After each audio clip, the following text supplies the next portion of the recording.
Oke, selamat datang di channel Kang Review. Kang yang suka bacot, yang penting bacot. Oke, lanjut next. Oke, kali ini kita bakal bahas motor yang sangat dikenal oleh masyarakat Indonesia.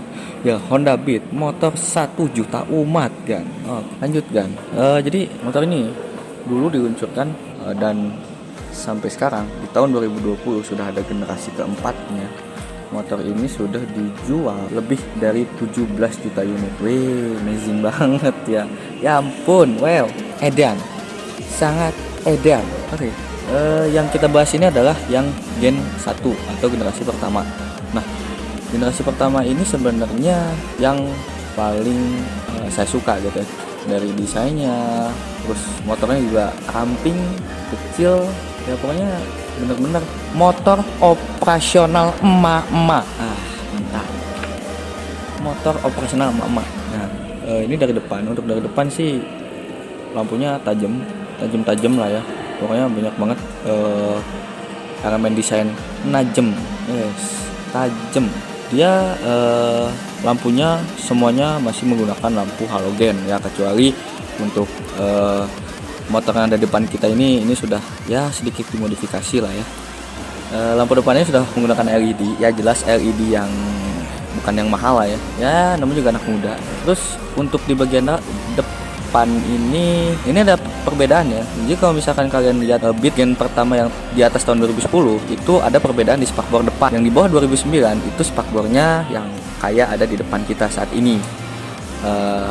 Spakbornya kecil dan nempel ke dekat ban. Dan kalau yang udah facelift atau ya istilahnya improvement atau apalah, dia spakbornya agak lebih ke atas dikit dan lebih gede si spakbornya. Ya nggak tahu sih untuk apa, tapi buat saya sih yang kecil ini sih lebih aman dan lebih awet ya, karena dia itu nggak lebih keluar dibandingkan bannya gitu. Jadi kalau misalkan nabrak apapun ya bannya dulu gitu, dibandingkan yang baru mungkin lebih kurang itu ya, maksudnya kurang awet gitu, karena kalau nabrak juga lebih mungkin kemungkinan kenanya lebih mungkin.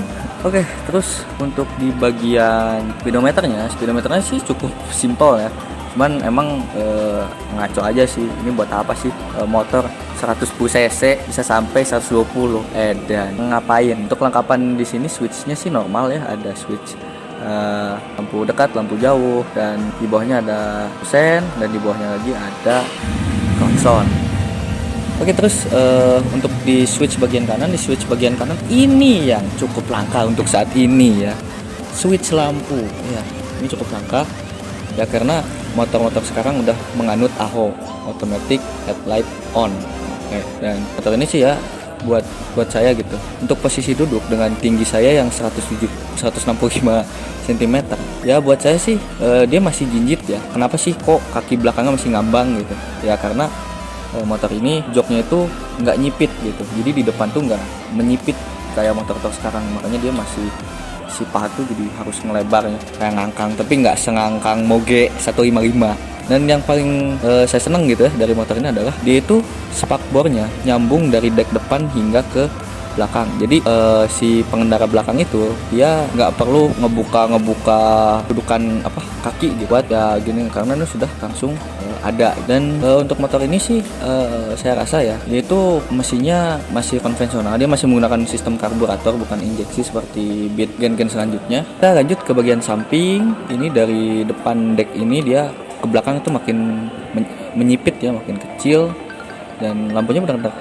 gini aja gitu, tapi ini ya jadi ciri khasnya gitu, lampunya ada lekukannya gitu. Ini keren banget lah, gue dulu pengen banget motor ini, dan ya akhirnya gue dapet motor ini juga gitu ya, walaupun bukan Beat yang baru, tapi gue senang punya motor ini. Dan untuk spakbornya ini tergolong gede, cuman dia nggak terlalu wah gitu, karena walaupun spakbornya kelihatan gede dan panjang, dia masih nyiprat, tapi ya nggak ada masalah lah buat saya. Toh saya juga berkendara harian juga sendiri sih, saya berkendara berdua gitu, boncengan. Dan ini motor sudah dipasangin sama box ya, jadi nya lumayan lah, ini ya merek itu, harganya juga nggak mahal. Dan bracketnya dong, mahasiswa apa yang murah bikin aja custom terus oke lanjut untuk bagian pelek ya. Peleknya dia palang 5 kipas gitu lah ya, agak meniku tapi tegas desainnya, dan dia punya pelek tuh NK ya, peleknya NK jos kayak Net for Speed.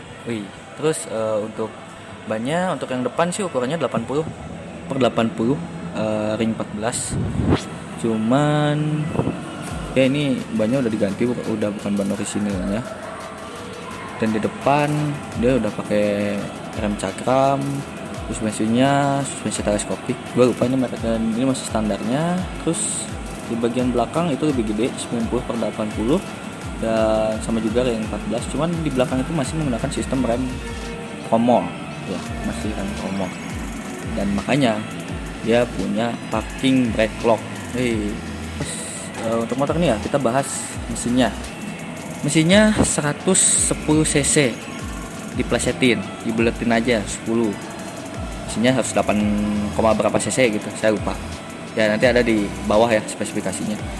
Terus untuk mesinnya dia masih menggunakan sistem karburator, aduh jadul tapi bandel, tenang aja, motornya bandel ya, walaupun untuk ukuran motor sekarang boros boros banget ya ampun, sedih gue. Terus untuk misalkan mesinnya tenaganya berapa sih, tenaganya gue lupa, ini aja di bawah lihat spesifikasinya. Dan untuk misalkan driving terus yang agak kurang mungkin adalah remnya ya, feel remnya tuh agak keras, cuman mungkin yang sekarang tuh udah diganti ya, karena kampasnya udah ganti atau apanya lah, dia lumayan lebih empuk, cuman kalau seringan ngerem sakit jari itu. Terus untuk tenaga dia untuk di putaran bawah sih cukup, cuman dia itu ya gitu spontan banget, instan banget keluaran tenaga, dan itu apa ya, dia di RPM tinggi itu teriak-teriak, walaupun rasanya kayak susah naik gitu ya, itu tapi di speedometer cepat juga naiknya. Bahkan saya pun pernah dapat kecepatan tertinggi sampai 110 km/jam ya, amazing banget gitu ya,